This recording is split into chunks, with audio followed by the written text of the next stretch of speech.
Qu'on soit fan ou non de lutte ou de catch, on est obligé un petit peu de se rendre à l'évidence, The Iron Claw fait sans doute partie des meilleurs films de cette année 2024. Oui, je sais, on est encore au mois de janvier, cependant, The Iron Claw porte en lui, on va dire, voilà, le potentiel pour au moins gratter une petite récompense, un petit Golden Globes, un petit Oscar, on verra bien, mais je sens qu'il en a le potentiel. Bonjour à toutes et à tous, j'espère que vous allez bien et que vous êtes en pleine forme parce qu'aujourd'hui on va parler d'un film de gros musclés, on va parler de The Iron Claw ou La Griffe de Fer en version québécoise. Je vais vous dire brièvement ce que je pense de ce film et passer un certain moment dans le timer, je vais commencer à spoiler parce qu'il y a pas mal de choses que j'aimerais soulever. Premièrement, la transformation physique complètement dingue de Zac Efron, quasi... Enfin, j'en parlerai dans les spoilers. Et la scène finale, enfin pas vraiment la scène finale, mais la scène pré-finale, c'est-à-dire une scène qui se déroule avant la scène finale, qui pour moi fait partie, sans aucun doute, d'une des plus belles scènes que j'ai eu à voir depuis de cette décennie. Voilà, j'ai versé une larme, j'ai eu la gorge hyper serrée, je m'attendais pas à autant de puissance, à autant de beauté dans cette scène, à autant de... je vais vous expliquer justement dans la zone spoiler ce qui est une scène vraiment, vraiment puissante, vraiment, voilà, qui vous prend au trip, qui vous agrippe le cœur, qui vous le serre vraiment jusqu'à ce qu'il soit prêt à éclater. C'est vraiment une des scènes les plus émouvantes et les plus bouleversantes que j'ai eu à voir, donc c'est pour ça que j'en parlerai dans la zone de spoiler. Allez, c'est parti, mais avant de lancer la vidéo, enfin avant de lancer mon avis, la critique, tout ça, ceux qui ont l'habitude de me regarder sans être encore abonnés, pensez à Pampan les gars, abonnez-vous, hein, parce que si vous abonnez pas, il va me faire du mal, vous comprenez les gars? Regardez-le, s'il vous plaît les gars, pitié, faites ça pour moi. Non, non. Oui, je sais, c'est nul, mais bon, quitte à retenir un peu votre attention, autant que je fasse un peu le fou, quoi. Mais en tout cas, moi et Pampan, on remercie chaleureusement du fond du cœur tous ceux qui sont mes abonnés les plus fidèles, hein, ceux qui me regardent régulièrement, ceux qui ratent pas une de mes vidéos, ceux qui me lâchent toujours des commentaires gentils. Les gars, on vous remercie, on vous kiffe, merci à vous. Allez, top là mon pote. Quand je dis les gars, attention, hein, j'englobe les filles en même temps, allez. Alors The Iron Claw, autant dire que c'est un des films que j'attendais le plus, étant donné que quand j'ai découvert la bande-annonce, j'ai directement été conquis par l'histoire, conquis par l'esthétique, conquis par ce qui en dégageait. On sent vraiment le film indé américain, mais avec en même temps un casting vraiment puissant, comme déjà Zac Efron. Zac Efron, c'est quand même pas rien. Je sais que pour beaucoup, Zac Efron, c'est on va dire l'acteur d'High School Musical, etc., Nos chers voisins, Baywatch, et je pense justement que Zac Efron, c'est ma théorie, il veut se détacher à fond de l'image qu'il incarnait quand il était ado et jeune adulte. Je pense vraiment qu'il veut en finir avec cette image, et c'est pour ça qu'il s'est littéralement défiguré la tronche via la chirurgie et via les stéros. Je lâche un peu plus dans les spoilers, mais quoi qu'il en soit, on sent bien que là, c'est sa meilleure performance.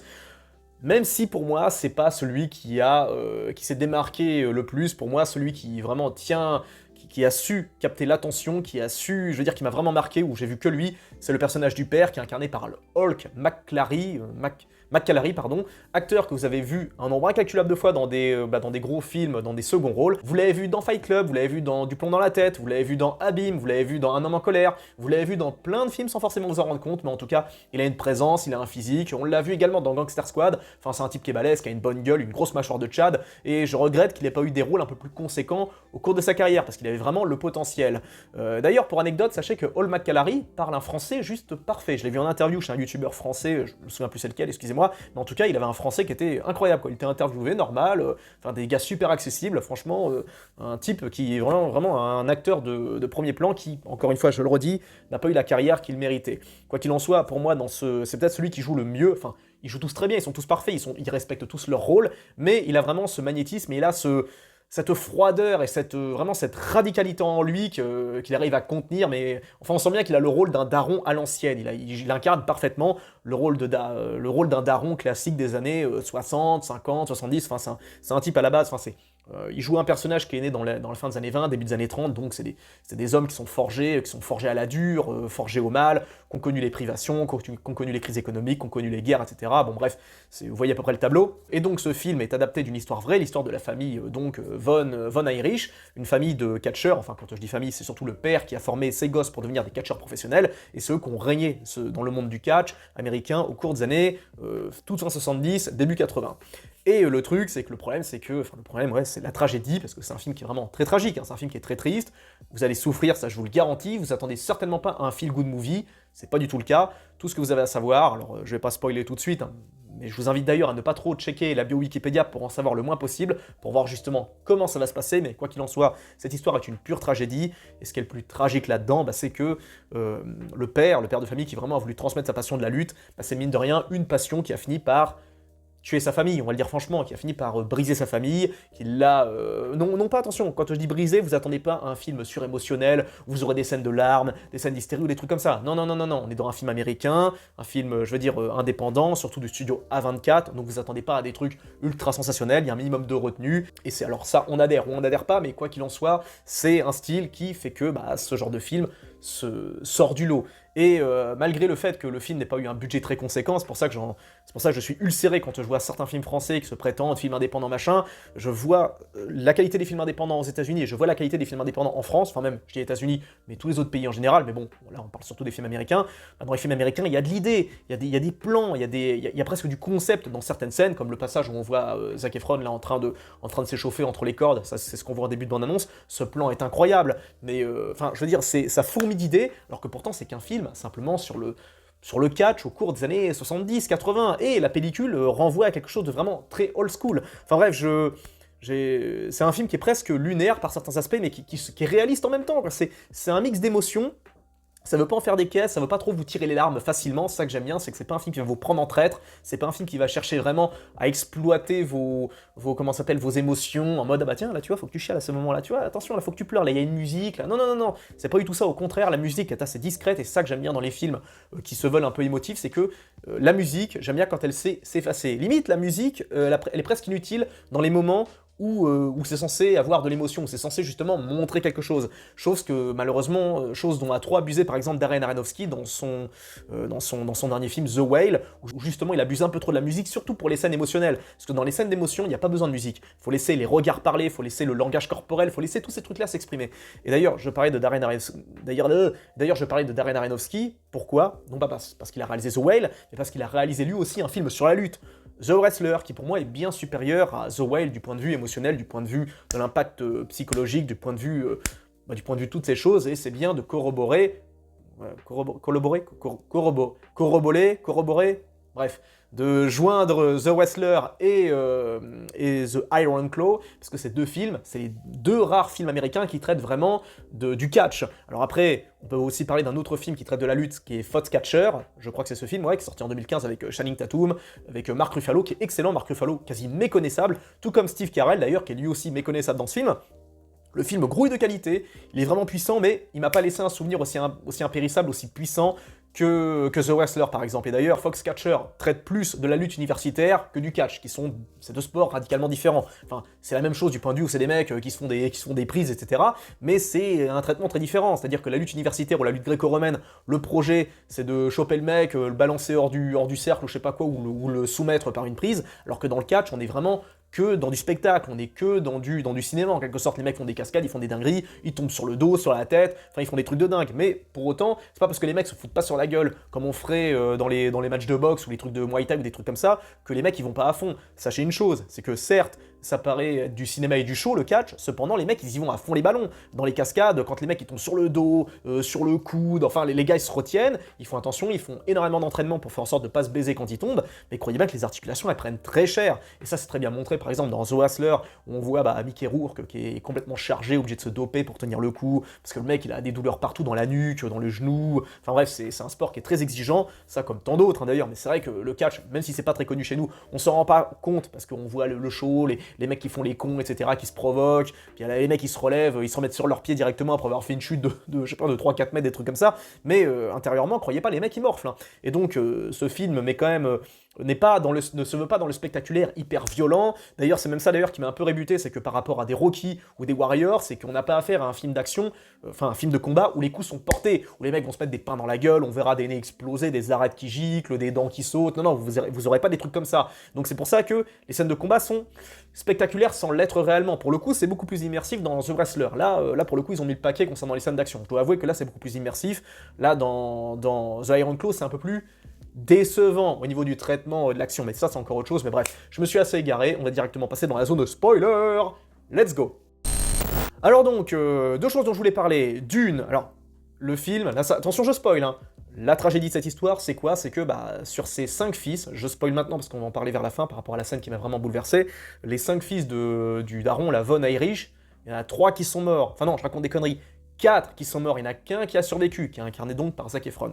Et donc un enfant qui est mort pendant qu'il était en bas âge, un autre qui est mort d'overdose, un autre qui est mort comment ça s'appelle, d'une maladie, enfin il s'est suicidé, en gros il a pris des cachetons parce qu'il en pouvait plus, parce qu'il a eu un accident pendant une prise de catch, et le mec, bah, ça l'a complètement flingué, il est parti dans le coma, il est revenu avec des déficiences mentales, etc. Le mec, il n'a pas supporté de se voir dépérir, il s'est suicidé. Et un autre qui s'est tiré une balle dans le cœur, vraiment, enfin, c'est vraiment tragique hein, comme histoire, c'est terrible, c'est atroce. D'autant plus que c'est pas une famille de catcheurs no-name, hein, c'était les plus connus de l'époque, hein, c'était la famille de catcheurs la plus famous de l'époque. Alors pour nous, ça ne nous parle pas parce que nous, le catch, on n'y connaît absolument rien en France. Puis il y a 99,9% de chances que la plupart d'entre vous n'aient jamais entendu parler de la famille Von Erich. Moi, j'en ai jamais entendu parler avant de découvrir la bande-annonce. Mais bon, pour les États-Unis, c'est une grande famille, c'est quelque chose de très important.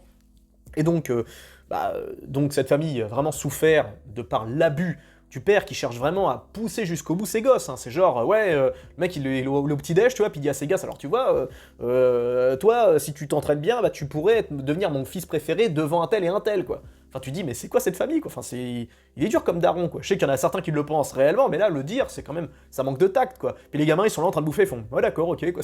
Tu vois. Et le truc, c'est que c'était un père qui était beaucoup trop dur avec ses enfants, mais c'était un daron à l'ancienne, hein.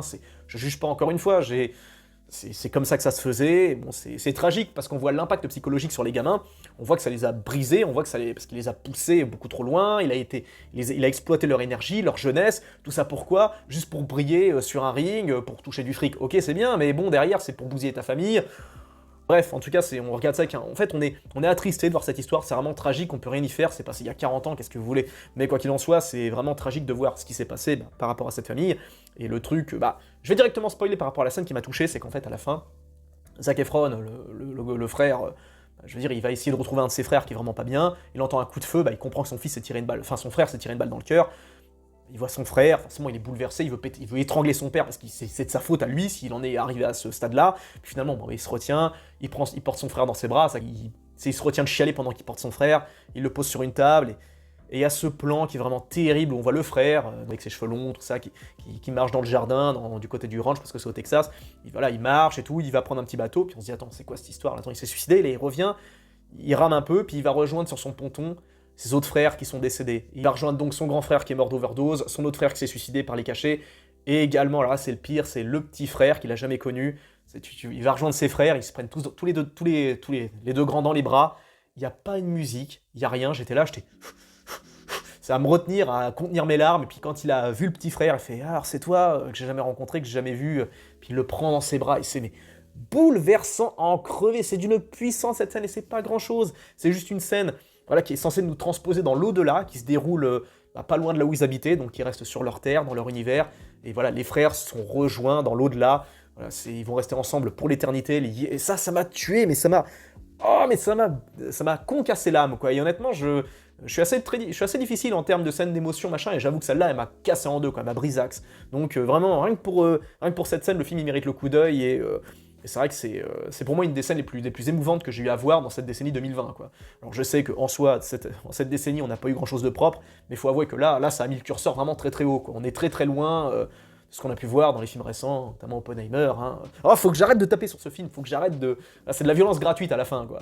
Et l'autre point que je voudrais soulever, c'est la transformation délirante de Zac Efron, qui s'est littéralement ravagé la gueule, pas forcément pour ce rôle, mais j'ai l'impression que Zac Efron, en fait, voulait un peu en finir avec l'image de petit minet qui traînait depuis l'adolescence. Enfin, c'est dommage, parce que Zac Efron, t'étais un dieu, pourquoi t'as changé? T'étais juste parfait, t'étais même très bien quand tu t'étais chargé un petit peu pour le film, là, sur Nos chers voisins ou je sais pas quoi, tu t'étais un peu trop chargé pour... Parce que oui, les gars, rêvez pas, hein, la faites pas, quoi. Le mec, il a une bonne base physique, hein, Zac Efron de base, mais là, on sent bien que le mec, voilà, ils s'en ont offert une petite pour être aussi taillé, aussi sec, vraiment, mais ultra sec, Je suis désolé, je veux dire, il y a un coup de pouce de la chimie, si vous connaissez un petit peu le milieu, un peu les bails, forcément, vous êtes obligé d'admettre qu'il y a forcément eu un coup de main, quoi. On parle d'une production de plusieurs millions de dollars, avec des coachs, ok, super compétents, mais aussi avec des chimistes encore plus compétents, et des médecins également, tout aussi compétents, donc rêvez pas, les gars.